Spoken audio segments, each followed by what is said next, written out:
Hello guys, welcome back to my YouTube channel पे नए channel को सब्सक्राइब कर सकते हैं। वीडियो को प्लीज़ ज़रूर लाइक करें और वीडियो को अपने फ्रेंड सर्कल में भी शेयर करें। इंस्टाग्राम टेलीग्राम लिंक है डिस्क्रिप्शन बॉक्स, उसको भी आप ज्वाइन कर सकते हैं। इस वीडियो में चर्चा करने वाले, जैसा आपने थंबनेल में देखा है, कि जो आईएनसी है, इंडियन नर्सिंग काउंसिल है, उसके जो नए शेड्यूल्स आए हुए हैं, जो नया अमेंडमेंट करके चीज़ों को चेंज किया हुआ है, जो अपना कैरिकुलम उन्होंने चेंज किया हुआ है, जो 2021 में कैरिकुलम पास किया हुआ था जब से सेमेस्टर वाइज हुआ था, तो कैरिकुलम इन्होंने चेंज किया हुआ है, उसके बारे में हम डिस्कस करेंगे और कुछ चीज़ें और इस वीडियो में जानने वाले हैं। वीडियो इंपॉर्टेंट रहने वाली है। जो स्टूडेंट बीएससी नर्सिंग कर रहे हैं इंडियन नर्सिंग काउंसिल से, जिनका कॉलेज एप्लीकेटेड है, तो आइए वीडियो को स्टार्ट करते हैं। वीडियो पूरे ऑल ओवर इंडिया स्टूडेंट के लिए एप्लीकेबल है, जो अदर स्टेट्स में भी स्टूडेंट पढ़ रहे हैं, क्योंकि वीडियो बहुत इंपॉर्टेंट हो जाती है अदर स्टेट्स के लिए। जो स्टूडेंट राजस्थान के थे, जो स्टूडेंट महाराष्ट्र के थे, बार बार यूनिवर्सिटी जा रहे थे, महाराष्ट्र के स्टूडेंट काफ़ी यूनिवर्सिटी जा रहे थे, बार बार आसाम के भी आ रहे थे। इसके बाद स्टूडेंट आ रहे थे जो है बाव Farid university of health science, जो कि वहाँ पे है, पंजाब में है। वहाँ के भी स्टूडेंट काफ़ी परेशान थे, क्योंकि इन्होंने सेमेस्टर वाइज जब से किया हुआ तब से बहुत ही ज़्यादा समस्या आ रही है। हालांकि जो यूपी की यूनिवर्सिटी है, अटल बिहारी वाजपेयी मेडिकल यूनिवर्सिटी, इसमें कुछ चीज़ें काफ़ी ज़्यादा सही हुई थी। जो स्टूडेंट 4 सेमेस्टर तक जिनका क्लियर अगर नहीं है, तो आराम से 6 सेमेस्टर दे सकते हैं, अगर उनका 6 सेमेस्टर से पहले जो है 4 सेमेस्टर तक क्लियर हो जाता है। यानी कि अगर कोई स्टूडेंट मान लीजिए एक्स है, उसका 4 सेमेस्टर में सप्लीमेंट्री आ गया, तो 5th सेमेस्टर नहीं दे सकता है according to Indian Nursing Council guideline. लेकिन इंडियन नर्सिंग काउंसिल गाइडलाइन में ये नहीं लिखा था कि आप जो है 6 सेमेस्टर नहीं दे सकते हैं। तो ये चीज़ें थी। बहुत से स्टूडेंट जो हमने नोटिस था, जो स्टूडेंट प्रोटेस्ट करके नोटिस पब्लिश करवाए थे, जो यूनिवर्सिटी अटल बिहारी वाजपेयी है, इस नोटिस को हमने अदर स्टेट्स में भी सर्कुलर किया। जो कि महाराष्ट्र के स्टूडेंट थे, तो वो भी अपने यहाँ दिखाएं, और स्टूडेंट जो छत्तीसगढ़ थे वो भी अपने यूनिवर्सिटी में दिखाएं, BUFMS में। तो उन्होंने मना कर दिया, कह रहे हैं कि ये अदर यूनिवर्सिटी का है और इस चीज़ को हम फॉलो नहीं करेंगे। आप अगर 5th सेमेस्टर नहीं दिए हुए हैं, तो आप 6 सेमेस्टर भी नहीं दे सकते, 7th भी नहीं दे सकते, यानी कि सारे एग्जाम्स आप अपने जूनियर के साथ देंगे, यानी कि आपकी 1 साल की बैक लग जाएगी।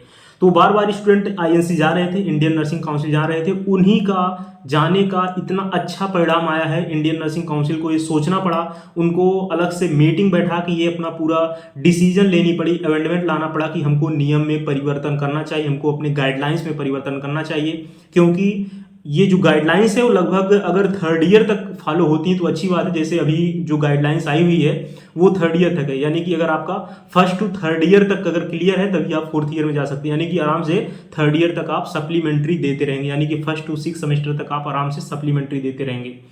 इसके बाद कुछ दिन पहले अभी हमने वीडियो बनाया था, तो उसमें ये भी बताया था कि जो इंडियन नर्सिंग काउंसिल की जो फिर से उन्होंने 9 जुलाई को नोटिस जो जारी किया हुआ था, इस पर हमने वीडियो बनाया था, और ये नोटिस भी हमने सर्कुलेट किया हुआ था कि जो इंडियन नर्सिंग काउंसिल की तरफ से नोटिस जारी की है 6 सेमेस्टर स्टूडेंट के लिए, जो 6 सेमेस्टर में फेल हैं, उनके लिए क्या इंडियन नर्सिंग काउंसिल ने गाइडलाइंस जारी की हुई है। उन्होंने लिखा भी था, जो स्टूडेंट गए थे अटल बिहारी वाजपेयी मेडिकल यूनिवर्सिटी, जो कि यूपी में है, अदर स्टेट्स के भी स्टूडेंट वहाँ पे थे, लेकिन उन्होंने पर्टिकुलर एक यूनिवर्सिटी को ही नोटिस दिया था, क्योंकि मेजर स्टूडेंट जो थे वहाँ पे ABBMU के ही थे। उन्होंने नोटिस में लिखा था कि conducting special examination or granting permission to attend the examination of 7th semester.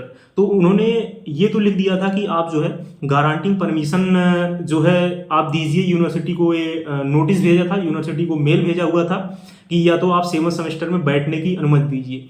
तो हालांकि आईएनसी की गाइडलाइन भी है कि 7th सेमेस्टर में बैठने से पहले आपका प्रीवियस सेमेस्टर क्लियर होना चाहिए। शायद आईएनसी ने ये जो उन्होंने नोटिस निकाला, ये दबाव में नोटिस निकाल दिया था, क्योंकि अदर वहाँ पे कुछ पॉलिटिकल लीडर भी थे और कुछ अदर भी लोग थे वहाँ पे। तो शायद उन्होंने नोटिस जो है ये प्रेशर निकाला था। हालांकि यूनिवर्सिटी ने फिर जब बच्चे यूनिवर्सिटी में गए, तो यूनिवर्सिटी ने मना कर दिया कि हम जो है स्पेशल एग्जाम नहीं करवाएंगे, और आईएनसी की जो गाइडलाइन है 7th सेमेस्टर में बैठने से पहले आपका प्रीवियस सेमेस्टर क्लियर होना चाहिए, यानी कि अप टू 6 सेमेस्टर तक क्लियर होना चाहिए, वो चीज़ को हम फॉलो करेंगे। तो लेकिन यूनिवर्सिटी ने ये भी बोला था कि आप आईएनसी से लिखवा लीजिए, तो हम जो है स्पेशल जो है आपको परमिशन दे देंगे एग्जाम में बैठने के लिए। लेकिन फिर आईएनसी ने कुछ समय बाद जो है अभी रिसेंटली जो है फिर से नोटिस निकाला, जो कि 13 अगस्त को इन्होंने साफ तौर पे क्लियर कर दिया है। ये नोटिस आपको आईएनसी इंडियन नर्सिंग काउंसिल के वेबसाइट पे मिल जाएगी। जो है आप आईएनसी की वेबसाइट पे जाएंगे, वहाँ पे आपको जो है ये नोटिस प्राप्त हो जाएगी। उन्होंने नोटिस में फिर निकाला कि जो हमने अमेंडमेंट ला रहे हैं और अमेंडमेंट के जरिए जो है हम पॉइंट नंबर फर्स्ट जो है वो डिलीट कर रहे हैं। पॉइंट नंबर फर्स्ट का आता था कि आपका 5th सेमेस्टर के पहले आपके प्रीवियस सेमेस्टर क्लियर होना चाहिए। इस पॉइंट को जो है इंडियन नर्सिंग काउंसिल ने डिलीट कर दिया है अपने सिलेबस से, अपने करिकुलम से, अपने प्रोस्पेक्टस से, जो भी उनका ब्राउजर है उससे पॉइंट नंबर फर्स्ट को डिलीट कर दिया है। जब ये पॉइंट को डिलीट कर दिया है, अब से ये पॉइंट पूरे यूनिवर्सिटी में जहां पे बीएससी नर्सिंग चल रही है या जिस कॉलेज में बीएससी नर्सिंग चल रही है या जिस प्राइवेट कॉलेज में, एप्लीकेटेड कॉलेज में, डीम्ड कॉलेज में जहां पे बीएससी नर्सिंग चल रही है वहां पे ये चीजें फॉलो होंगी। जो नया अमेंडमेंट करके 2021 का जो सिलेबस है उसमें पहला अमेंडमेंट इनका अभी आया हुआ है। 13 अगस्त को पहला अमेंडमेंट इनको आया हुआ है जो इनका सिलेबस डिजाइन हुआ था 2021 में। हालांकि साफ तौर पे इन्होंने इसमें लिखा भी है, हमको इसको आपके सामने दिखाते हैं।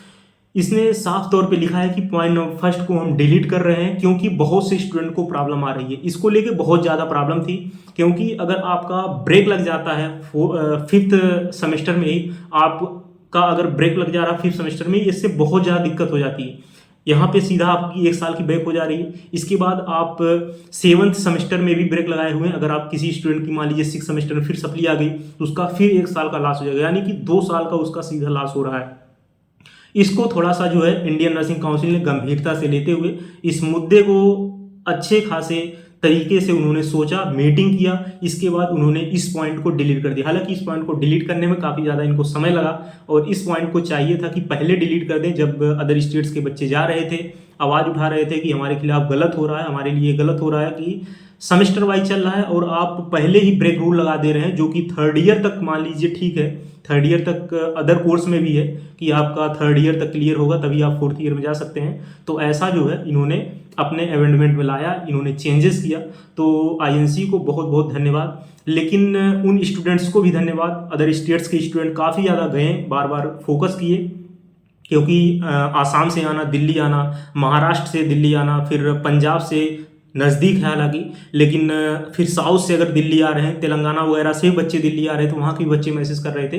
काफ़ी ज़्यादा दिक्कत थी और इसमें काफ़ी कॉलेज के जो यूनिवर्सिटी के थे उन्होंने मेल किया हुआ था। तो ये सारी चीज़ें जो है उनको चेंजेस लाने पड़े, क्योंकि बहुत बड़ी चीज़ हो जाती है अगर कोई नई चीज़ आए और उसमें कुछ ही साल बाद उसको चेंज किया जाए, उस पॉइंट को डिलीट किया जाए, मतलब कि उस पर पहले जो है इन अध्ययन नहीं किए हुए थे तभी इनको ये चीज़ें करनी पड़ी। तो अच्छी इन्फॉर्मेशन थी जो इन्होंने ये निकाला कि अब जो नया करिकुलम फॉलो होगा, जो इंडियन नर्सिंग काउंसिल की तरफ से जो यूनिवर्सिटी एग्ज़ाम फॉलो करेगी, वो ये है कि 1st to 6th सेमेस्टर तक आपका क्लियर होना चाहिए, 1 to 6th सेमेस्टर तक आपका क्लियर होना चाहिए 7th सेमेस्टर एग्ज़ाम देने के लिए।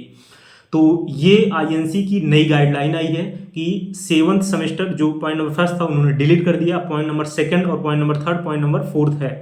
तो पॉइंट नंबर 2nd यही का है, अब पॉइंट नंबर ये फर्स्ट बन गया है कि 1st to 6th सेमेस्टर तक क्लियर होना चाहिए 7th सेमेस्टर एग्जाम देने के लिए। ये नया गाइडलाइन है। आशा करते हैं वीडियो इन्फॉर्मेटिव लगी होगी और आपको कोई और डाउट्स हो रहा है तो कमेंट बॉक्स में कमेंट कर सकते हैं।